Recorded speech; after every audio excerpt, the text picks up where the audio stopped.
नमस्कार साथियों, हमारे YouTube channel advance learning classes पर आपका हार्दिक स्वागत है। विद्यार्थियों, आज हम चर्चा करेंगे हिंदी व्याकरण विषय के ऊपर अच्छी तरह चर्चा करने की तरफ जा रहे हैं।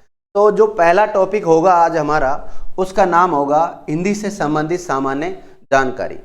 अब हिंदी से संबंधित जो सामान्य जानकारी होती है उसके भीतर हमें छोटे छोटे कुछ पॉइंट्स हैं, उनके ऊपर चर्चा करनी होती है। जैसे भाषा क्या होती है, व्याकरण क्या होती है, ध्वनि किसे कहते हैं, वर्ण किसे कहते हैं, पद किसे कहते हैं, अक्षर किसे कहते हैं, पद क्या होते हैं, शब्द किसे कहते हैं, इन सब के ऊपर हम चर्चा करते हैं। तो इसी क्रम में हम सबसे पहले चर्चा कर लेते हैं भाषा। देखो विद्यार्थियों, जो हिंदी जो शब्द है वो कौन सी भाषा का शब्द है, पहली बात तो ये हमें पता होना चाहिए। ये है, कलर चेंज कर लेता हूँ पेन का, ये है अरबी भाषा का। कौन सी भाषा का है? अरबी भाषा का शब्द है। हिंदी जो शब्द है वो अरबी भाषा का शब्द है। और भाषा कहते किसे हैं? तो साथियों, भाषा कहते हैं मानव मन के विचारों को पूर्णतया एवं स्पष्टता के साथ प्रकट करने वाले सरल व सशक्त शब्दमय साधन को भाषा कहते हैं। सामान्यतः हम बातचीत करते हैं, जो आम तौर पर हम जो बोलते हैं वही भाषा है। लेकिन अगर हिंदी के संदर्भ में बात करें कि भाषा किसे कहते हैं, तो इसकी परिभाषा क्या होगी? भाषा की परिभाषा आपके सामने लिखी हुई है, इसको आप नोट कर सकते हैं। इसी प्रकार जानते हैं व्याकरण किसे कहते हैं। तो विद्यार्थियों, व्याकरण का मेन काम है किसी भी भाषा को नियमों में बांध कर रखना।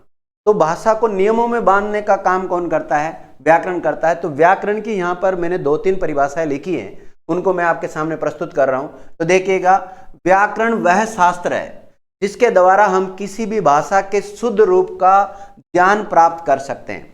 यानी कि किसी भाषा का शुद्ध रूप से आप ज्ञान प्राप्त करना चाहते हैं तो आपको क्या आना चाहिए? उस भाषा की व्याकरण आनी चाहिए। इसी प्रकार एक और इसकी परिभाषा मिलती है कि व्याकरण भाषा का वह शास्त्र है जो भाषा को शुद्ध रूप में लिखने, पढ़ने और उच्चारण करने से संबंधित नियमों का निर्धारण करता है। या फिर इसकी एक और परिभाषा आप देख सकते हैं, जो विद्या भाषा की व्याक्रिया अर्थात उसका विश्लेषण करती है, व्याकरण कहलाती है। तो व्याकरण की बहुत सारी परिभाषाएं आपके सामने लिखी हुई है, जैसी भी आपको सरल लगे आसानी से आप उसको याद कर सकते हैं। एक और है, व्याकरण एक भाषा का वर्ण से लेकर वाक्य के गठन तक समस्त संरचनाओं नियमों का अध्ययन करती है और भाषा के शुद्ध तथा सर्वाधिक सार्थक प्रयोग का बोध कराती है। तो ये भाषा और व्याकरण के बारे में हमने चर्चा की। और सामान्य जानकारी में हम किसके ऊपर चर्चा करेंगे साथियों? तो देखिएगा, व्याकरण के अगर हम अंगों की बात करते हैं कि व्याकरण के अंग कौन कौन से होते हैं, तो विद्यार्थियों व्याकरण के अंग बता देता हूं। वर्ण विचार है, शब्द विचार है, पद विचार है, वाक्य विचार है और छंद विचार है और चिन्ह विचार है। ये व्याकरण टॉपिक के अंतर्गत हमें सिर्फ जो पढ़ने होते हैं, ये 6 टॉपिक पढ़ने होते हैं। इन्हीं के अंतर्गत बहुत सारे छोटे छोटे टॉपिक छुपे हुए हैं, तो उनके ऊपर भी हम चर्चा करेंगे अलग अलग। देखो विद्यार्थियों, जिस प्रकार हमने भाषा देखी कि भाषा किसे कहते हैं, व्याकरण किसे कहते हैं, तो उसी प्रकार देखते हैं हिंदी में ध्वनि किसे कहते हैं। हिंदी में ध्वनि किसे कहते हैं, साउंड किसे कहते हैं? तो भाषा की वह सबसे छोटी इकाई जिसके और खंड करना संभव नहीं हो, लेकिन वो कौन सी अभिव्यक्ति होनी चाहिए? मौखिक, उसे हम ध्वनि कहते हैं। और ये जो परिभाषा प्रस्तुत की गई है आपके सम्मुख, तो ये की गई है एक आचार्य हैं जिनका नाम है किशोरीदास वाजपेयी। उनके अनुसार ये परिभाषा आपको बताई गई है। तो साथियों, आप ऐसे समझ सकते हैं कि हिंदी भाषा का जो सबसे छोटी इकाई होती है, लेकिन मौखिक सबसे छोटी इकाई को क्या कहते हैं? ध्वनि कहते हैं। ये समझ सकते हैं। और वही बात आ जाए लिखित में, तो लिखित हिंदी भाषा की सबसे छोटी इकाई क्या होती है? तो वो होती है वर्ण। देखिए, वर्ण लेटर बोलते हैं इसको इंग्लिश में। भाषा की वह सबसे छोटी इकाई जिसके और खंड करना संभव नहीं हो, उसे वर्ण कहते हैं। और कौन सा अभिव्यक्ति होनी चाहिए? लिखित अभिव्यक्ति होना चाहिए। जैसे अ, आ, क, ख, ये सब क्या होते हैं? वर्ण होते हैं। देखिए विद्यार्थियों, वर्ण वैसे तो 2 प्रकार के होते हैं, एक तो होता है स्वर और एक होता है व्यंजन। आगे चर्चा करते हैं। और देखिए विद्यार्थियों, अक्षर किसे कहते हैं? देखिए, हम पढ़ रहे हैं सामान्य जानकारी, ना कि अक्षर, वर्ण, विचार वगैरह ये नहीं पढ़ रहे, अलग से लेंगे इन टॉपिकों को। पहला जो बात कर रहे हैं हम, वो सिर्फ कर रहे हैं हिंदी से संबंधित सामान्य जानकारी के ऊपर। तो देखिए, अक्षर किसे कहते हैं? यानी कि वे ध्वनियां जिनका उच्चारण श्वास के एक ही झटके में हो जाए उनको कहते हैं अक्षर।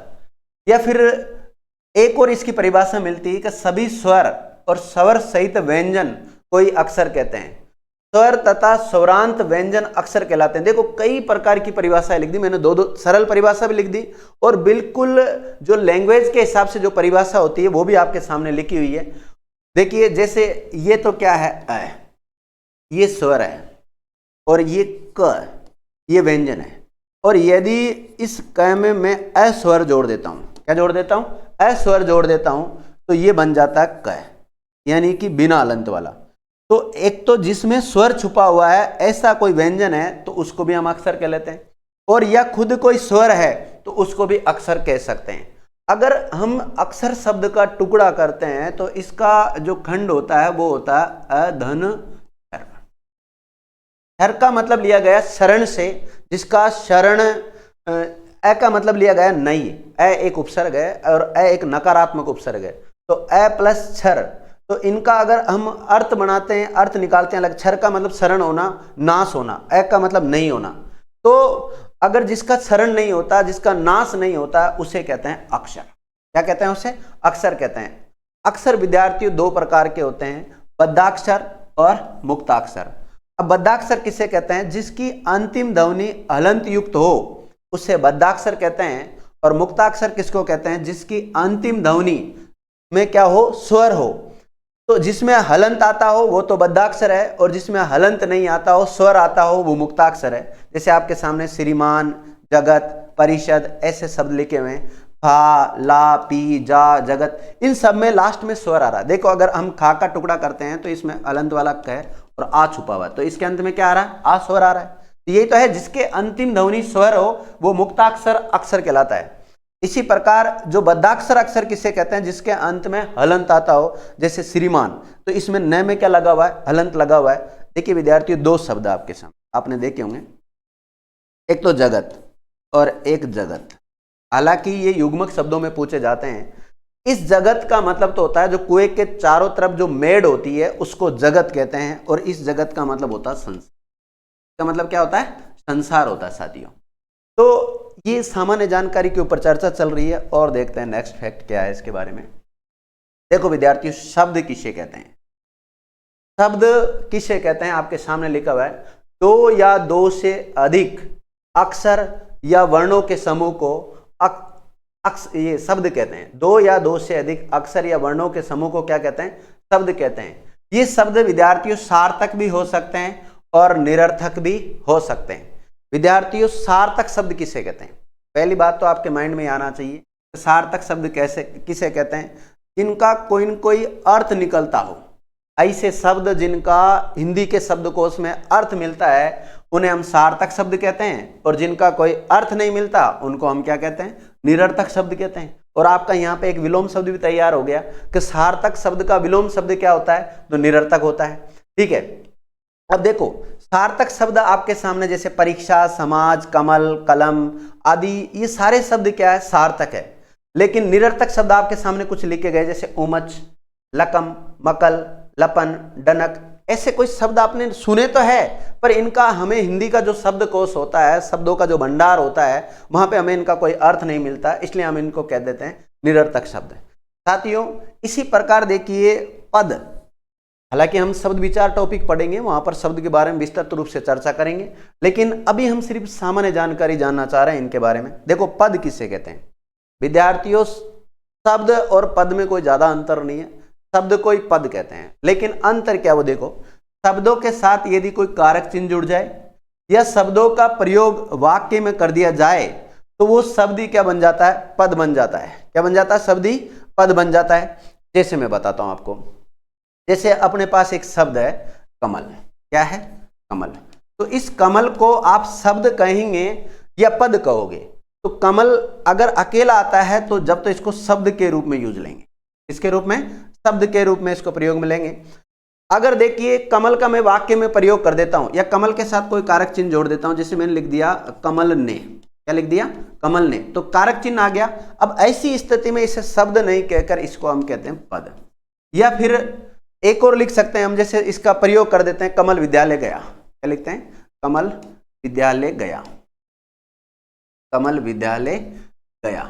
विद्यार्थियों यहाँ पर जो कमल है इसको शब्द नहीं कहकर क्या कहेंगे, पद कहेंगे। और आगे हम चर्चा करेंगे पद, परिचय, पद, बंद और पद, ये 3 टॉपिक है, आगे हम उसके ऊपर चर्चा करेंगे। अभी तो सिर्फ सामान्य जानकारी के स्तर पर आप जान लें इनको। देखो विद्यार्थियों, आगे वाक्यांश। वाक्यांश किसे कहते हैं? जब 2 या 2 से अधिक सार्थक शब्द आपस में मिल जाते हैं परंतु पूर्ण वाक्य नहीं बन पाते हैं तो शब्दों का ये समूह वाक्यांश कहलाता है। तो वाक्यांश किसे कहते हैं, वापस आप देख लीजिएगा। इसी प्रकार देखो वाक्य किसे कहते हैं? सार्थक शब्दों का वह समूह जिसमें वक्ता के कथन को संपूर्ण रूप से व्यक्त करने की क्षमता होती है, उसे वाक्य कहते हैं। तो विद्यार्थियों, वाक्य किसे कहते हैं? सार्थक शब्दों का वह समूह जिसमें वक्ता के कथन को संपूर्ण रूप से व्यक्त करने की क्षमता होती हो, उसे वाक्य कहते हैं। इसी प्रकार हल या हलंत किसे कहते हैं? विद्यार्थियों देखिएगा, जैसे आपने देखा होगा ये क लिख दिया, क के नीचे टांग तोड़ दी इसकी, इसी को हलंत कहते हैं। ये जो तिरछी रेखा खींच रखी है ना, इसी को हलंत कहते हैं। बाकी देख लेते हैं इसको प्रॉपर तरीके से। देखो हल या हलंत किसे कहते हैं? जब कोई स्वर रहित व्यंजन होता है तो उसके नीचे की तरफ जो तिरछी रेखा खींची जाती है उसे हल या हलंत कहते हैं। जैसे क व्यंजन के नीचे खींची गई है, च के नीचे खींची गई है, न। हमेशा ध्यान रखना विद्यार्थियों, जो हलंत आता है वो व्यंजन के नीचे आता है, स्वरों के नीचे कभी भी हलंत नहीं लगता है। इसका थोड़ा ध्यान रखिएगा। आगे देखिएगा, शिरोरेखा क्या होती है?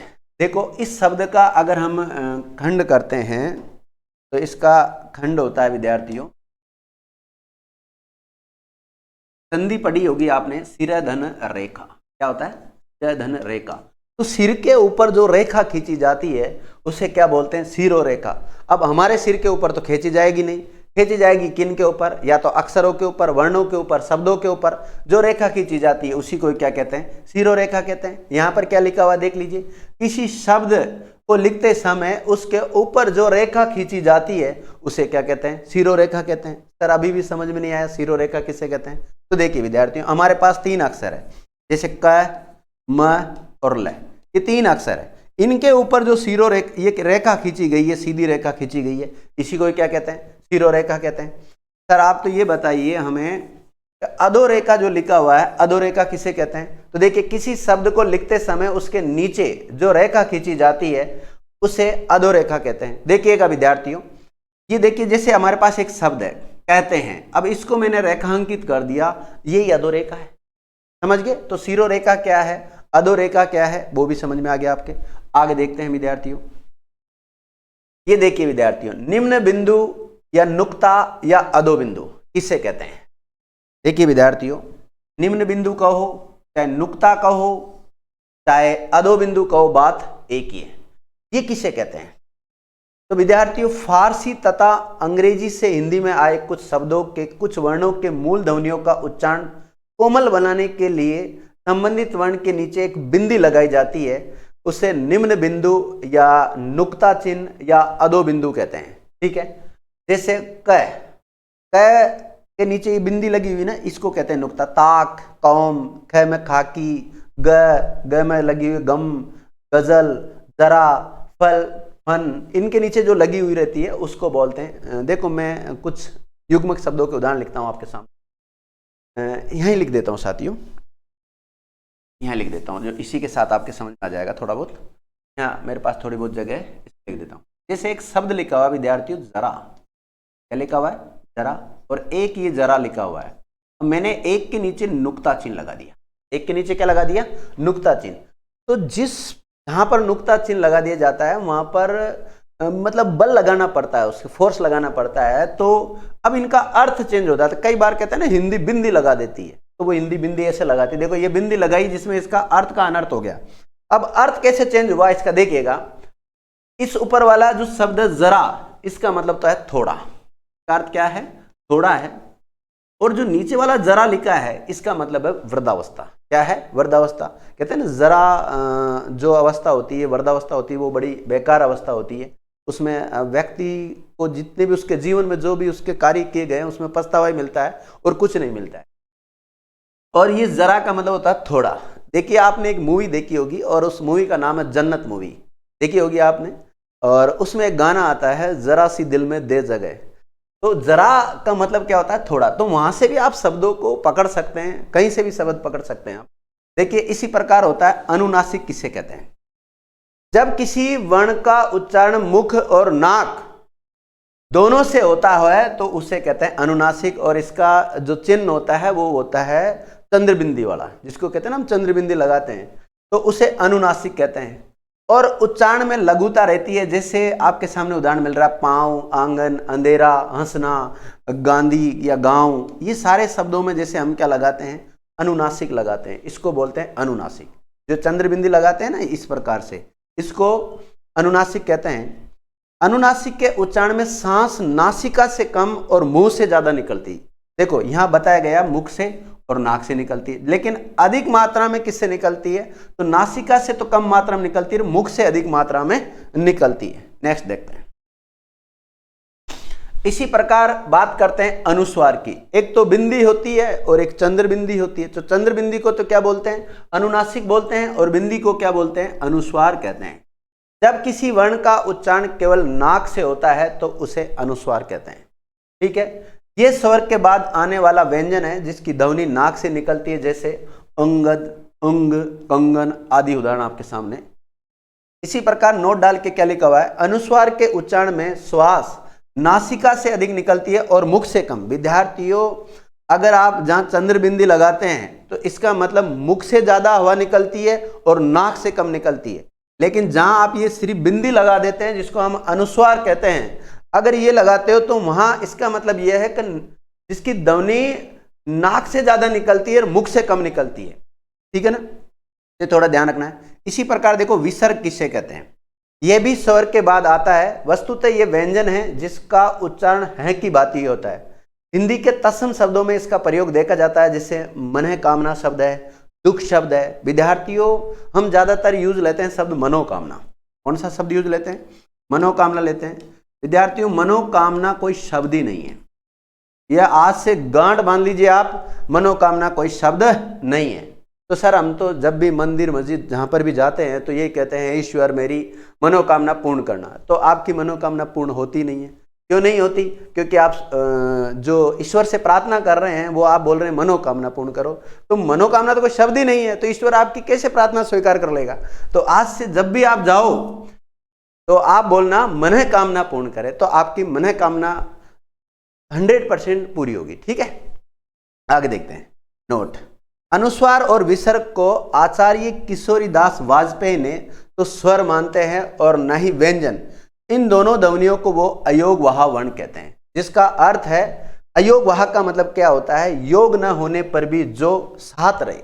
देखिए अगर मैं इसका टुकड़े करता हूं अयोगवाह का, तो अ धन योग और वाह। वाह का मतलब होता है बहना, चलना, और योग का मतलब होता है जोड़, जुड़ना, और अ का मतलब नहीं। यानी कि योग न होने पर भी जो साथ रहे उनको कहते हैं अयोगवाह। और अयोगवाह वर्णों की संख्या 2 होती है, और वो कौन कौन सी होती है, अंग और अह। आगे हम पढ़ेंगे, वर्ण विचार में चर्चा करेंगे इसकी। ना तो ये स्वर है और ना ही व्यंजन है, आगे देखेंगे अभी। इसी प्रकार देखिएगा साथियों, लिपि किससे कहते हैं, बहुत अच्छा पॉइंट है ये। लिपि किससे कहते हैं, तो भाषा को लिखकर प्रकट करने के लिए निश्चित किए गए ध्वनि चिन्ह को ही क्या कहते हैं, लिपि कहते हैं। तो विद्यार्थियों हमारी जो लिपि है हिंदी भाषा की, उसका नाम है देवनागरी लिपि। क्या नाम है उसका, देवनागरी लिपि है विद्यार्थियों, देवनागरी लिपि।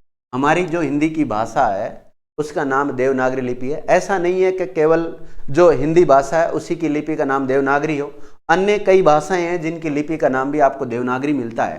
तो आपको हिंदी का ध्यान रखना, कई बार प्रश्न पूछा जाता है एग्जाम में कि हिंदी भाषा की लिपि का नाम क्या है, देवनागरी लिपि है।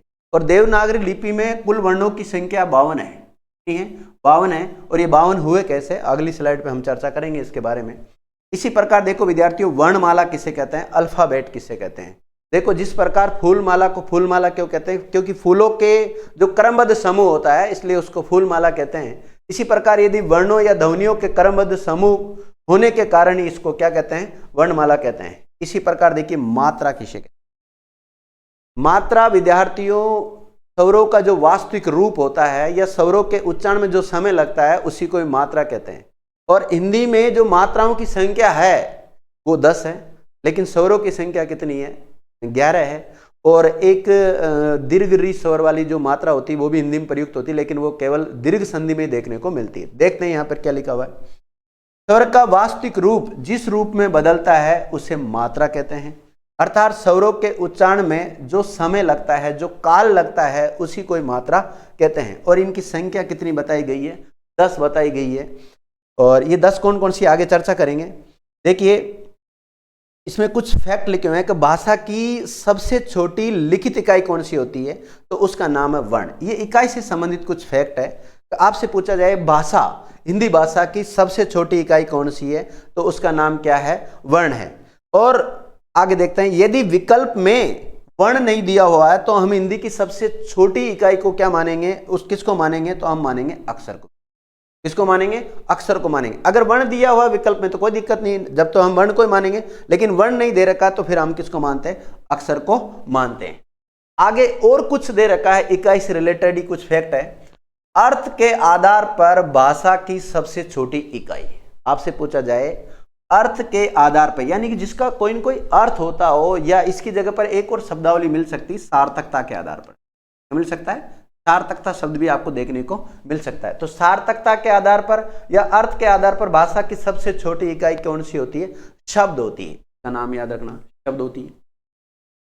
शब्द को ही एक अपूर्ण इकाई भी कहा जाता है। क्या कहा जाता है? अपूर्ण इकाई। तो पूर्ण इकाई क्या होती है? तो पूर्ण इकाई किसको कहते हैं? वाक्य को कहते हैं। आपके सामने लिखा हुआ भाषा की पूर्णतः इकाई क्या होती है? वाक्य होती है। बिल्कुल पता होना चाहिए। इसे भाषा की उच्चतम इकाई भी कहते हैं। देखो शब्द को तो लघुतम इकाई कहते हैं, और भाषा की उच्चतम इकाई किसको कहते हैं? वाक्य को कहते हैं। वाक्य से जो छोटी इकाई होती है उसका नाम आता है उपवाक्य। क्या नाम आता है? उपवाक्य नाम आता है। और उपवाक्य से जो छोटी इकाई होती है उसका नाम आता है पदबंध। और पदबंध से जो छोटी इकाई है उसका नाम है पद या शब्द कह सकते हैं आप। और पद से छोटी इकाई जो होती है उसका नाम अक्षर है। और अक्षर से भी जो छोटी इकाई है वर्ण है। देखिए विद्यार्थियों, हिंदी भाषा की जो सबसे छोटी इकाई होती है उसका नाम ही क्या है? वर्ण है। और मौखिक और लिखित की बात करें कि मौखिक सबसे छोटी इकाई क्या होती है? ध्वनि होती है। और लिखित सबसे छोटी इकाई क्या होती है? तो वर्ण होती है। जितनी भी भाषाएं हैं, जितनी भी भाषाओं का नाम सुना आपने, चाहे अंग्रेजी भाषा का नाम सुना हो, संस्कृत भाषा का नाम सुना हो, मराठी भाषा का नाम सुना हो, जितनी भी भाषाएं, उन सभी भाषाओं में सर्वाधिक वैज्ञानिक भाषा कौन सी है? हिंदी। गांठ बांध लेना इसको, ये प्रश्न पूछा भी जा चुका है। आगे देखते हैं।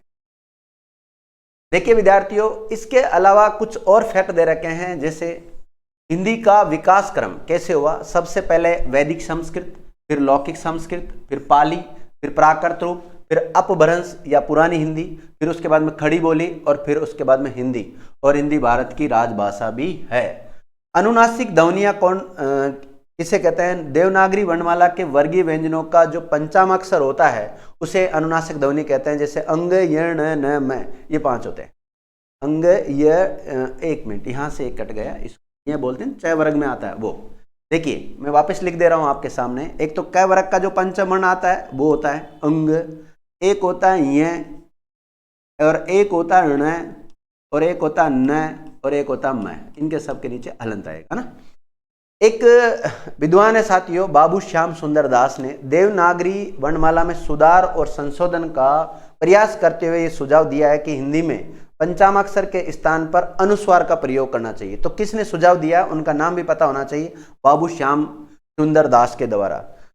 और जैसे गंगा लिखते हैं तो इस प्रकार गंगा लिखना चाहिए, ऐसा नहीं लिख के। इसी प्रकार पंच ऐसा नहीं लिख के पंच ऐसा लिखना चाहिए। कंठ ऐसा नहीं लिख के वैसा लिखना चाहिए। आपके सामने लिखे हुए हैं। देखिए मैंने पहले ही बता दिया आपको, हिंदी भाषा की लिपि का नाम क्या है? देवनागरी लिपि है। तो इसको आगे बढ़ते हैं। आगे देखो विद्यार्थियों, देवनागरी ये क्या है? ये कोई ज्यादा आपके लिए इंपोर्टेंट है नहीं। आगे देखते हैं विद्यार्थियों। अब जो नया टॉपिक स्टार्ट होता है उस टॉपिक का नाम है वर्ण विचार। क्या नाम है? वर्ण विचार है। और इस टॉपिक के बारे में हम जो चर्चा करेंगे वो नेक्स्ट वीडियो पर चर्चा करेंगे। आप विद्यार्थियों हमारे चैनल को अधिक से अधिक लोगों के साथ शेयर कीजिए, और अगर आपको ये पसंद आया वीडियो तो इसको लाइक कीजिएगा। थैंक यू मित्रों।